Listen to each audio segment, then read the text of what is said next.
अध्याय 14 तरंगे। कक्षा 11वीं का 14वां अध्याय है ये तरंगे। इसके मोस्ट इम्पोर्टेंट क्वेश्चन हम इस वीडियो में बताएंगे। यदि आपने इसको पढ़ लिया तो आप कक्षा 11वीं की वार्षिक परीक्षा में अच्छे परसेंटेज बना सकेंगे। चलो देखते हैं इसके इम्पोर्टेंट क्वेश्चन। पहला क्वेश्चन है, अनुप्रस्थ तरंग किसे कहते हैं। ये 2022 में पूछा गया क्वेश्चन है। 2026 में पूछने की इसकी संभावना सर्वाधिक है। उत्तर, ऐसी तरंगें जिसमें माध्यम के कण तरंग संचरण दिशा के लंबवत दिशा में सरल आवर्त गति करते हैं, अनुप्रस्थ तरंगें कहलाते हैं। आप इसको अच्छे से पढ़ लीजिए और अच्छे परसेंटेज बना सकेंगे। स्क्रीनशॉट ले लीजिए इसका आप। चलो अब अगला क्वेश्चन देखते हैं। दूसरा क्वेश्चन, विस्पंद किसे कहते हैं। विस्पंद बनाने के लिए आवश्यक शर्तों का उल्लेख कीजिए। ये 2019 और 20 में पूछा गया क्वेश्चन है। ये भी मोस्ट इम्पोर्टेंट क्वेश्चन है। चलो इसका उत्तर देख लेंगे।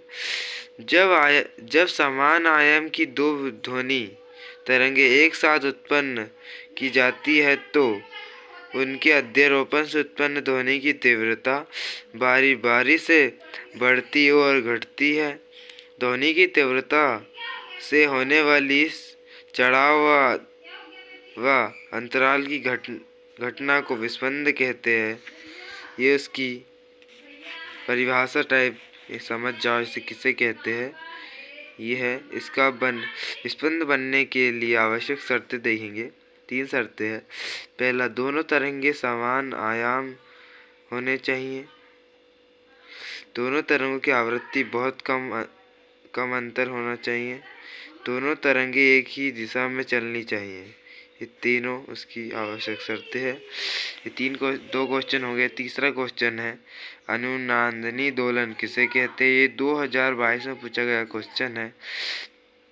इसका उत्तर है, जब किसी दोलन करने वाली वस्तु की प्रारंभिक आवृत्ति उस पर आरोपित दोलन के बराबर हो जाए तो वस्तु के आयाम बढ़ जाते हैं और वस्तु प्रणोनी दोलन करने लगती है, जिसे अनुनादी दोलन कहते हैं। ये 3 क्वेश्चन हो गए। ये भी 2022 में पूछे गए क्वेश्चन, बहुत इंपॉर्टेंट क्वेश्चन है। आप इसे भी पढ़ लेना। चौथा क्वेश्चन है, अनुप्रस्थ तरंगित और अनुदैर्ध्य तरंगों में अंतर लिखिए। ये 2020, 22, 2023 में पूछा गया क्वेश्चन। ये मोस्ट इम्पोर्टेंट क्वेश्चन है इस अध्याय का। इसमें अंतर देखेंगे, अनुप्रस्थ तरंग तथा अनुदैर्ध्य तरंग। अनुप्रस्थ तरंग, इसमें माध्यम के कण लंबवत कंपन करते हैं। अनुदैर्ध्य तरंग, इसमें माध्यम के कण समांतर कंपन करते हैं। प्रकाश तरंग अनुदैर्ध्य अनुप्रस्थ तरंग है। ध्वनि तरंग अनुदैर्ध्य तरंग है।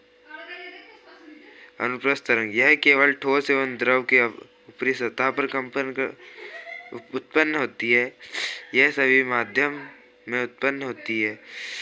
ये तरंग स्रग एवं गर्त के रूप में आगे बढ़ती है। अनुदैर्ध्य तरंग, ये तरंग स्पीडन तथा विरलन के रूप में आगे बढ़ती है। इसका भी स्क्रीनशॉट ले लीजिए। ये भी मोस्ट इम्पोर्टेंट क्वेश्चन है। ये हो गए अपने 4 क्वेश्चन कंप्लीट। अब ये 5वां क्वेश्चन है,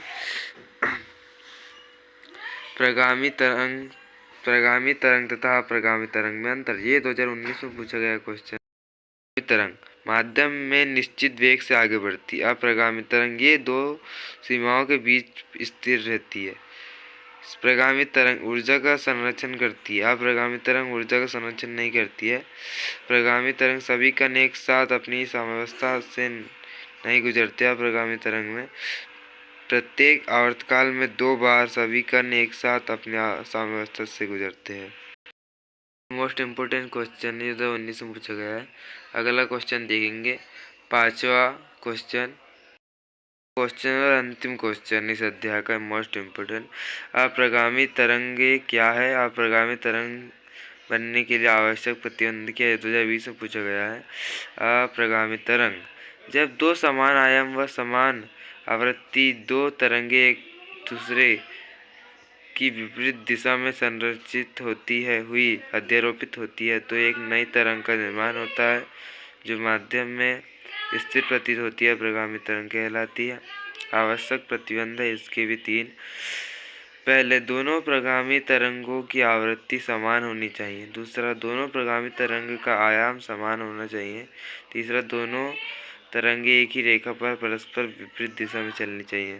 धन्यवाद। इतने क्वेश्चन आपने यदि पढ़ लिया तो आप 2026 की वार्षिक परीक्षा में कक्षा 11वीं में अच्छे परसेंटेज बना सकेंगे फिजिक्स में। धन्यवाद।